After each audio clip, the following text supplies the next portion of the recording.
Ladies and gentlemen, welcome back to Art of MMA. I'm Mike Ginn. That's the mechanic, Brandon Catino. This week, we're talking all about UFC 290. If you pay attention, hang out to the end of the show. We'll also give you our thoughts on Kevin Lee, Francis Ngannou, Tyson Fury, and stuff like that.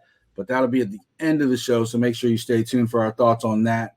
Plenty to dissect with UFC 290, Alexander Volkanovski versus Yair Rodriguez, one of the best shows UFC's ever put on, so we'll talk all about that. Of course, before that, head over to fightersfirst.shop, get all the latest apparel. Let our apparel be a part of your story. Of course, you got the Mechanic Collection, Bombs and Drama. You got the Art of MMA collection. So go ahead and support the show, support the fighters, most importantly, Fighters First. Fightersfirst.shop. Brandon, how you feeling today, buddy? Man, feeling good, man. Ready to talk some MMA with you after an amazing pay-per-view weekend. Yep, we've been off for a couple weeks. Wasn't much to talk about last week. So we're back this week to talk all about UFC 290. We'll go ahead and jump right into it. Alexander Volkanovski versus Yair Rodriguez. You had Alex Pantoja versus Brandon Moreno, Dricus du Plessis, and everything that went on with that fight and after that fight. So a lot to digest there.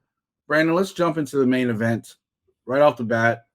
Alex Volkanovski, Yair Rodriguez, champion versus interim champion, unification bouts of sorts, because, of course, Alex went to try to fight Makhachev.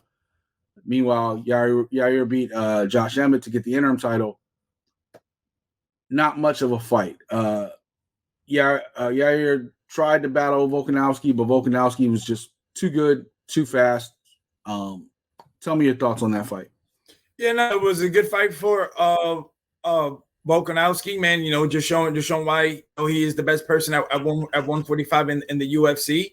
Like I said, Yair Rodriguez was doing good in the third round, but then Volkanovski stopped him and took him down and took care of business. After that. So, Yair was doing a thing, but it just wasn't stopping Volkanovski. Yeah, first of all, Yair's kicks were doing damage, but that was it. Like his speed, his kicks. But anytime they got close, it was all Volkanovski. You can see the strength advantage. I know they play this game of hype, and you try to draw people in for a fight. I really never thought this fight was going to be that big of a contest, because I saw what Alex did to similar fighters like Max Holloway, Brian Ortega, and you saw what Brian Ortega and Max Holloway both did to Yair Rodriguez. So I never really thought this was going to be that close of a fight, but any given day, a fighter can show up, something can happen. But Volkanovski shows that he just doesn't leave too many holes and gives too many opportunities for something to happen. His game plan is usually pretty solid. If he can't strike with you, he'll wrestle with you. If he can't wrestle with you, he'll strike with you. He usually goes to whatever strength he has. He's not playing games with you. He's trying to get you out of there. It took 4 rounds, but he did finally get Yair out of there. And I think you mentioned the best UFC featherweight, and that is definitely true. Like, there's no question. At this point, he's pushing, Jose Aldo for all time as far as that spot goes, but at least in my opinion. But there are some challengers. People keep talking about, is he going to move weights? Is he going to do this? There's people like Ilya sitting there waiting for him, Topuria. You also have Arnold Allen sitting there waiting for as a new challenge. So there are new faces that could be there. I think Ilya is probably going to be next, even though he's ranked number 5. Who do you think gets the next shot at Alex? It should be Topuria. Arnold Allen has to Max Holloway, so that's why nobody's thinking about him right now. He has to get a W. Yeah. It's always that case that we talk about every week of, like, when people lose, they don't really fall down the rankings as much, especially if you lose to a higher ranked opponent. So Arnold's kind of sitting there at 4, Ortega's sitting there at 3. Yair just lost. Max is not getting another shot anytime soon, even if he beats Korean Zombie. In fact, Max has also talked about going to 155 for some fresh blood as well. So I do think it has to be Topuria. I think Topuria is the biggest challenge to Volkanovski, just because stylistically wise, they're very similar. Both can do both. Both can go on the ground. Both can be on their feet. Both are very fast. I think Topuria might actually have a speed advantage. I think Alex might have more of a strength advantage personally. But I do think Topuria will be next. but it does kind of set up a timetable of when do they fight? Do they fight at the end of the year? Alex likes to stay active. Topuria likes to stay active, even though he hasn't been that active this last year. So I do think we'll see that fight sooner than later. When do you think they're going to probably set that one up? You think it makes November, or you think they push it all the way back to December? I mean, I know that Volkanovski has to get his elbow taken care of, so I think that's going to be like 6 to 8 weeks recovery time. Yeah. So I mean, I could probably see that one being December, because I think maybe they might try to put the Leon Edwards fight as the co-main in New York. And so maybe we'll put the Volkanovski on December.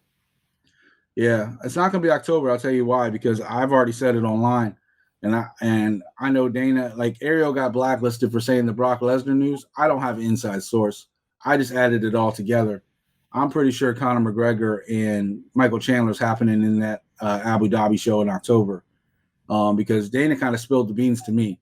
He said he didn't care if he got cleared by USADA.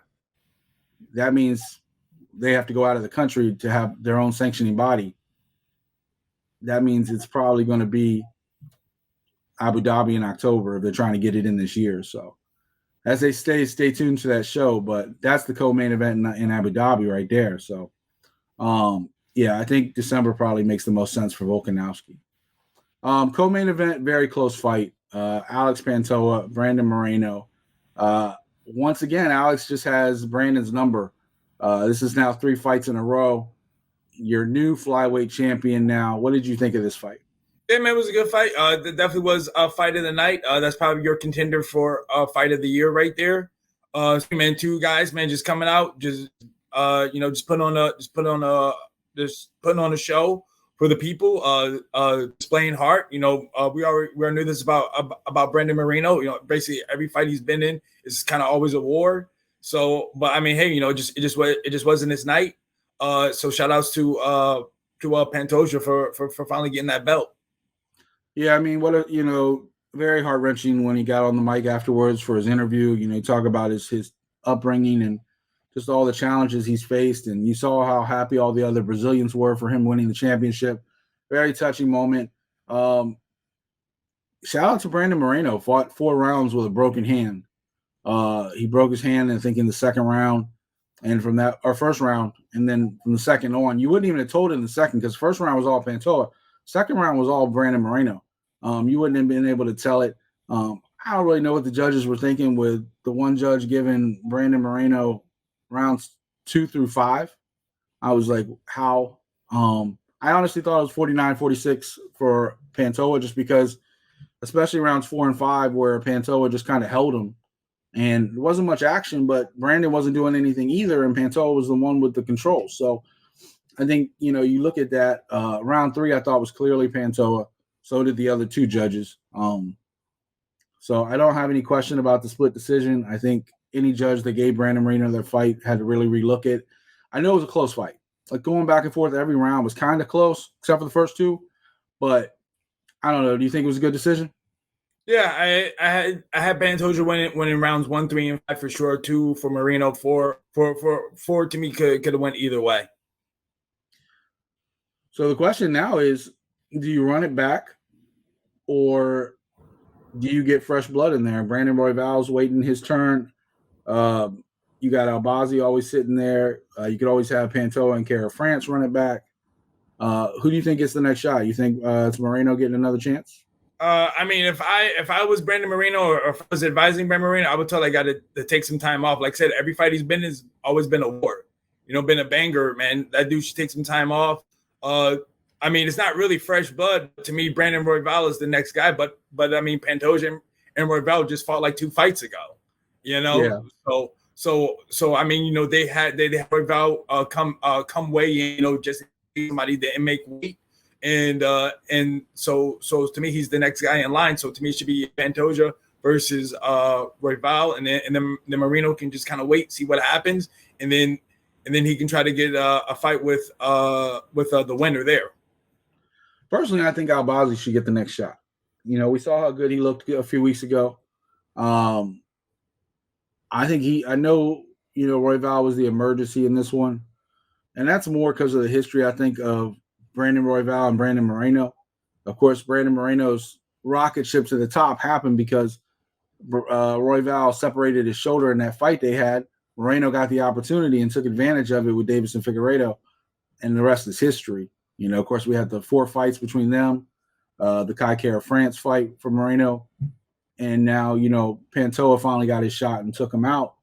But you're right. Brandon Moreno's fought a lot. He's going to have surgery on his hand, get his hand fixed. It is July. Wouldn't be inconceivable to see Moreno back by the end of the year. Pantoja is another guy that tends to stay decently active up until the last year. Now, he got stuck kind of waiting for Moreno after the whole, Moreno, Davis, and Figueiredo 4 fights. So he got kind of stuck waiting for a while. He fought once last year, a year ago, against Alex Perez. And then before that, almost a year before that, against Brandon Royval. It has been, 2 years since they fought. So, I guess it's been a long time, but he finished Royval. So there's a lot on the table for that. And I think Albazi's the only guy that Pantoja hasn't fought. We talk about the revitalization of the flyweights, but it's not a very deep division as far as championship contenders yet. They're starting to build that division up, but I don't really know who else would be. I think it's got to be Albazi or Royval. So, that said, we had a lot of action outside of the main and co-main event, Brandon. Dricus du Plessis took care of Robert Whittaker pretty quickly, second round. Rather dominant, I think surprised me, surprised a lot of people. But matchups make fights sometimes. I don't think it's a knock on Robert Whittaker. I just think Dricus du Plessis was one of those guys that kind of fought a lot like Robert Whittaker and is younger and faster. What did you think of that fight? Yeah, man. DDP, man, is a big guy, man. Like, see, he is big for middleweight, and Robert Whittaker really kind of isn't that big middleweight. But yeah, man. To me, what I noticed was that Whittaker would hit du Plessis, but he was moving. But you see du Plessis hit Whittaker, and Whittaker was moving. He was filling those shots, and that to me really was the downfall. He caught Whittaker, got him down to the ground, and then took care of business. Yeah, I just think at this point, du Plessis is just so motivated to get to Israel Adesanya. Whittaker was just in his path. And, we've seen du Plessis not look great in some fights, but he still finds ways to win. And Whittaker, was going through everybody not named Adesanya. So that's a big win for du Plessis. Of course, sets him up. I don't think it's fair, the UFC matchmakers, the way they schedule these fights, because honestly, if you wanted the winner of this in Australia in just 9 weeks, maybe you should have scheduled this one for 289 instead of 290. Like the way you set up the schedule made it very hard for either of these guys to do a turnaround to fight Izzy in Australia. But that is what looks like it's going to happen. Du Plessis versus Adesanya. Kind of a cringe-worthy post-fight situation when Adesanya kind of told Dana to let him in the cage and go face to face, and then started dropping N-bombs and the B word left and right at du Plessis. For those who don't know the history there, they've had a personal beef. Of course, Adesanya grew up in Nigeria until the age of 10, then moved over to New Zealand. So he is Nigerian born. Of course, also a black male as well. So the whole N-word thing, I personally thought it was unprofessional. Dana says it's the fight game. I think when you have a situation where you're having fighters have to go by a code, but then all of a sudden, if one of your favorite fighters goes off script, there's no punishment for it. That's not something that would have flew if they were on ABC or something like that versus pay-per-view. But, that's not my place to decide if somebody should be punished for using certain things. I just thought it was unprofessional. But then now du Plessis has to, who's South African, of course, so they have the Battle of Africa. Now it's turned around in 9 weeks. What do you think of that matchup? Is that official? Because I don't think that's official. It's 99.9% official. I don't think it is. I think that's what Dana's already said it. You think they would want, but I don't think so. Like, because they haven't signed it, but Dana said it. I don't think that's what's gonna happen. I mean, if I was du Plessis, I wouldn't. I mean, he didn't really, to me, get any damage. But I don't know if that's where it is. I feel like that's a fight that could happen. Either that fight too could happen in November, or man, they might try to make it wait and see how they got things over in Africa and try to put that fight in Africa. Dana said in the post-fight press conference that it's pretty much guaranteed for Australia. So, and Dana says a lot of things. That's true. But that's my role to bash Dana, not yours. Don't be stealing my game. I just don't think it's gonna happen there. Like, I think you would want that, but I mean, unless Du Plessis really down for it, but I don't think that's the place, because to me, you can put that fight anywhere, and I think you'll be sold out. But I think you would try to, put it either, like I said, you put it in like I say, I don't know the infrastructure that they have there, but like saying there's there is African MMA promotion, that is out there in Africa. So there is some MMA in there. So I don't know if they have the place to hold the UFC, but maybe they could if they give them a little bit of time. Well, the UFC's plan has been for a while to hold off Izzy in his next fight for Australia, which is coming up in 9 weeks. Du Plessis didn't take any damage in 2 rounds. So it makes sense. It sucks for Du Plessis to have to do that turnaround. But Izzy's sitting there waiting for that Australia card. So if Du Plessis isn't ready, they're going to plug somebody else in that spot. That's where Izzy's fighting next. He said it. And Du Plessis said in the post-fight press conference he's ready for it. He's ready for Australia. He doesn't care where the fight is. He's ready. He's ready to go today. He's ready to go tomorrow. Let's see if the word holds up. All 3 parties are saying that's the fight. I guess you're right. You do have to wait to see if it becomes official once people get out of fight mode and kind of calm down and talk rationally. But I think that's what's going to happen. Any thoughts on the post-fight face-to-face? Man, it sounded like Izzy had a couple of daddy sodas in him, man, and he was a little out of it. So, hey, man, that's what happens when you let I don't know what's the word I'm looking for, inebriated people inside the cage. Yeah, I've heard he was drunk, but I don't know. He sounded like it. He had that slur. I think once you start going on that tirade, and Dana's just kind of sitting there in the back, not even trying to break any of that up, just leaving it up to security. And I'm just like, it just, on a night that was so special with so many great performances, so much stuff, I'm glad that the next 2 fights after that took place, because then people weren't just talking about Izzy. They were talking about the fights and not what happened. So I think that's a good thing for everybody, including the UFC. Speaking of great fights, Dan Hooker and Jalen Turner went back and forth. Jalen Turner came out hot. Dan Hooker, at some point, he thinks it was in the 2nd round, broke his arm. He said he felt it in the 2nd. By the 3rd, he threw it anyway, and then the whole arm went numb. But he did dominate for the most part the last 2 rounds. 3rd round is up for debate. I personally thought the way the rounds kind of transpired in the 2nd, the 2nd round was up for debate, because the 2nd round, Jalen Turner kind of was winning the round all the way up until all the massive damage that Dan Hooker did in the last 45 seconds. So I don't know. Good decision. What do you think? Yeah, I think I had Hooker winning rounds 1 and 3, and I gave Turner that 2nd round. So you gave the 1st round to Dan Hooker also? Yeah. Okay. Yeah, I think the 1st and 2nd round very up for debate. I thought the 1st and 2nd went to Turner, in my opinion, but I'm not upset by that decision, especially if you look at the damage that Hooker did. I always, I'm always a big fan of the one method where they just judge the whole fight as one. And in that case, I don't think there would have been a question that it was Dan Hooker. So, I think it was a good win for Dan Hooker. Robbie Lawler knocking out Nico Price in his retirement fight. That's the beautiful uppercut. Man. What'd you say? I said that was on the prelims, man. You forgetting about Bo Nickal. I'm gonna get there in a second. I don't really think there's much to talk about Bo Nickal. Bo Nickal won. 3rd opponent, Val Woodburn. And then on top of that, so Josiah had the medical condition. The 1st opponent was, of course, supposed to be Trayshawn Gore, who got injured. Josiah Harrell got pulled for serious medical condition. Though he says the medical condition is fixable, he will return to fighting after he gets his procedure done. And then Bo Nickal just looked great. You feed somebody who on 2 days' notice And Bo Nickal did what Bo Nickal did. I think his hands look great. We didn't really expect that. We expect the wrestling. Any thoughts on Bo Nickal?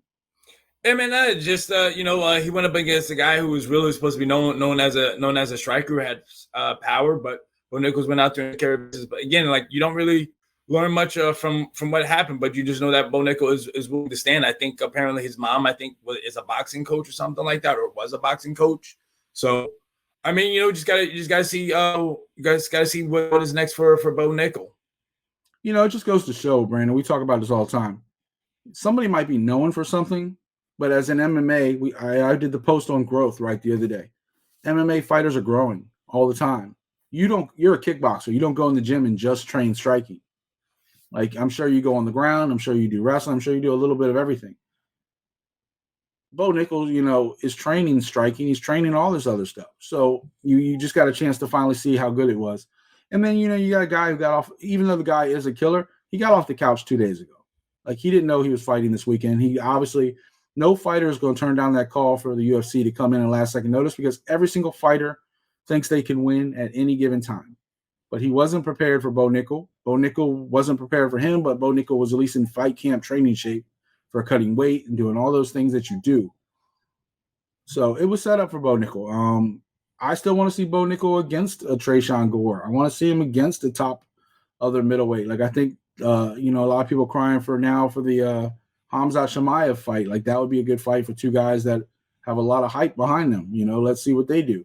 But I do like that Bo Nickal has been pretty active. I think he keeps coming. So we'll probably see him again before the end of the year as well. And I'm interested to see who they match him up with. Robbie Lawler, Nico Price, knockout, walk-off, probably the best way to finish his career. Real quick, what you think of the fight, and then also I want to know what some of your favorite memories are of Robbie Lawler. Yeah, no, man, it was a good fight. I mean, Nico Price kind of probably had the wrong game plan. Shouldn't have tried to get in close, because Robbie Lawler doesn't need that much to crack you. He went in there, boom, Robbie Lawler popped him, and then he came with that uppercut, and that's what finished Nico Price. Saying, it was a nice way to to call it a career. And yeah, man, just Robbie Lawler, man, just always a guy you just know, man, dude, that's violence right there. I think, yeah, not much to say about the fight, but I do think when you look at Robbie Lawler, what a career, right? Because this guy started off young and came in,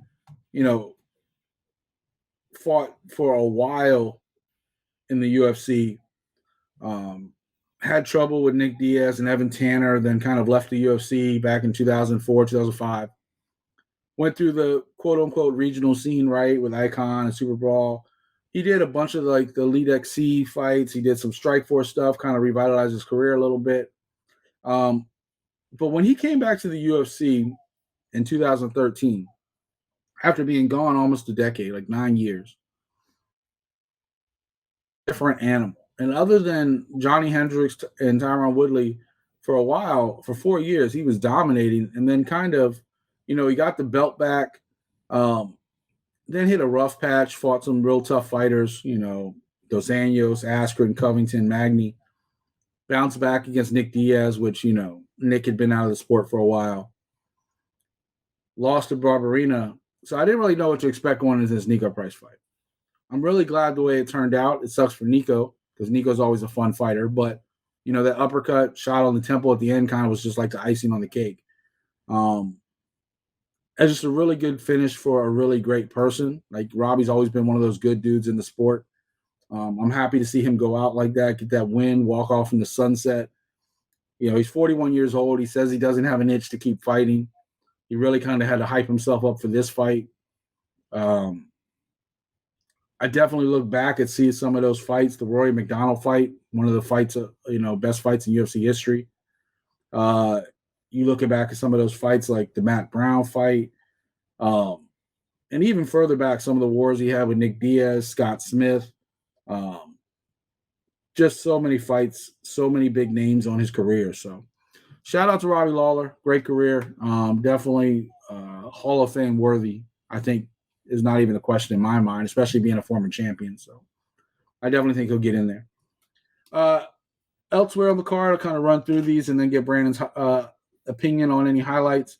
Tatsuro Taira keeps winning, got a unanimous decision over Sherez.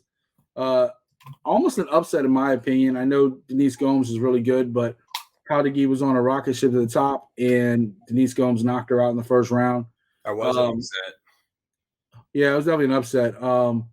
I think in a world like I just talked about, I think last week or 2 weeks ago about the stoppages and stuff like that, I don't think Kaldigi was out, but I do think she wasn't fighting back.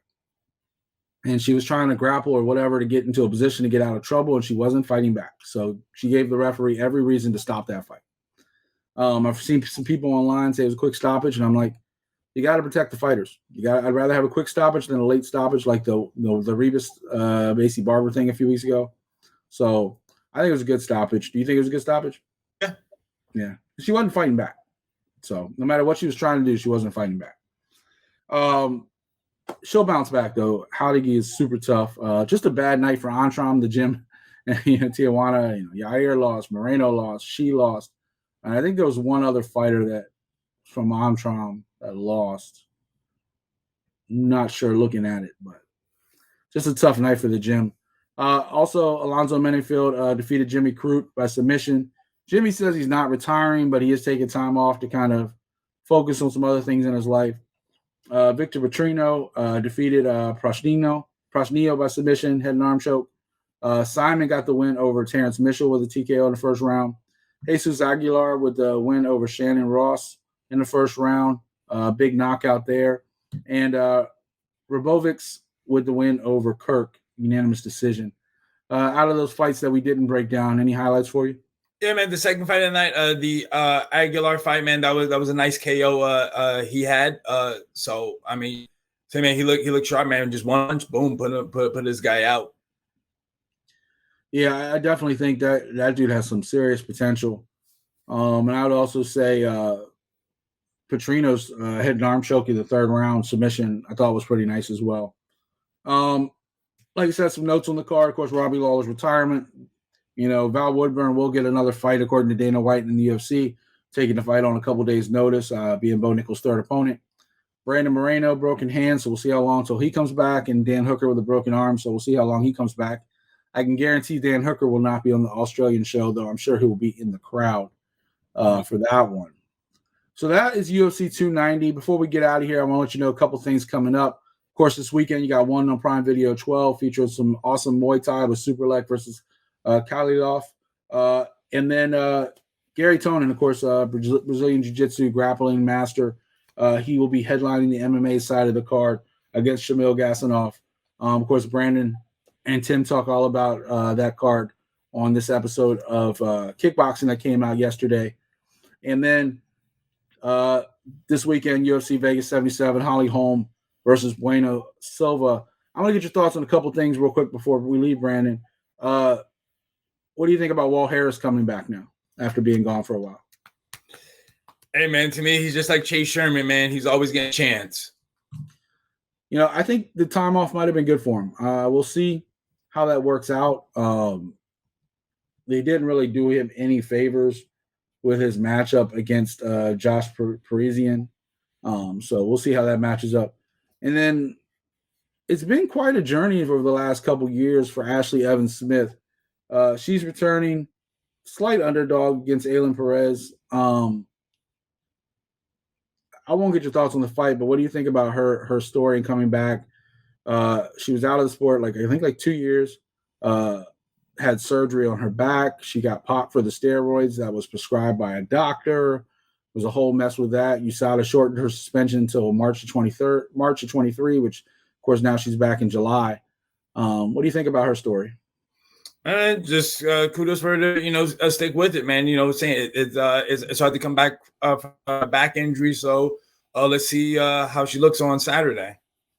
Yeah, her last fight, Norma Dumont, back in November 2020.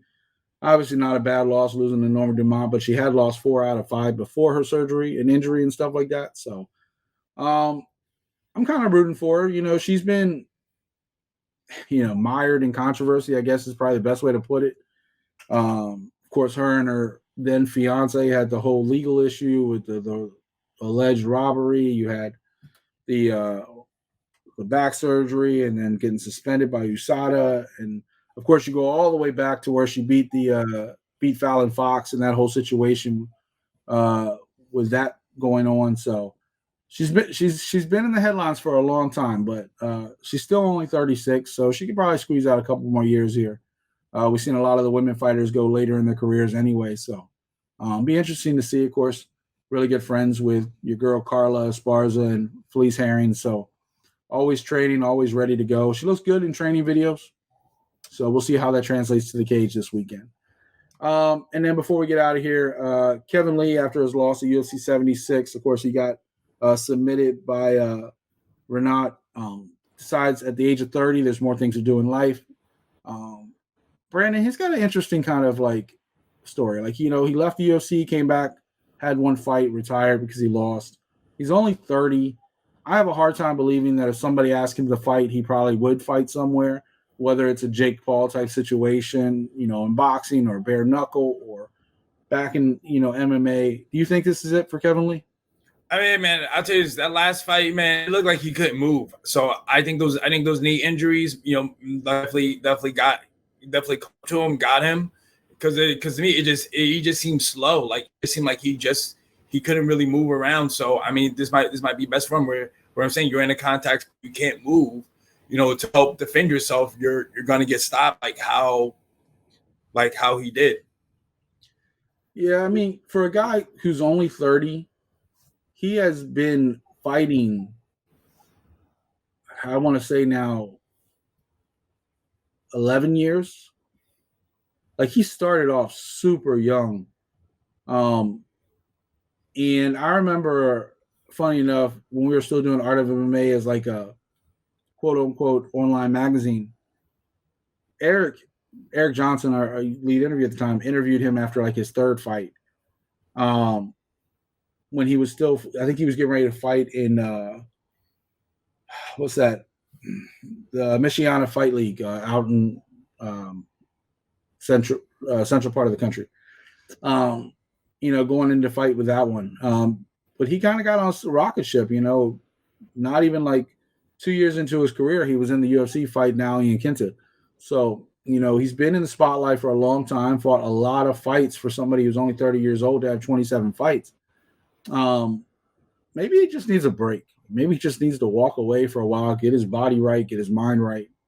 But if he does decide to stay gone forever, good luck to him. I hope he definitely gave his part to the sport. So he was fun to watch, a lot of great wins, Michael Chiesa and, some of those fights. So, I just wish him the best. He definitely is always an entertaining guy. So, PFL partnered up with USADA after all those multiple suspensions for drug use and PED use over the summer. So, probably a good move for PFL to get a sanctioning body to make themselves look more legitimate.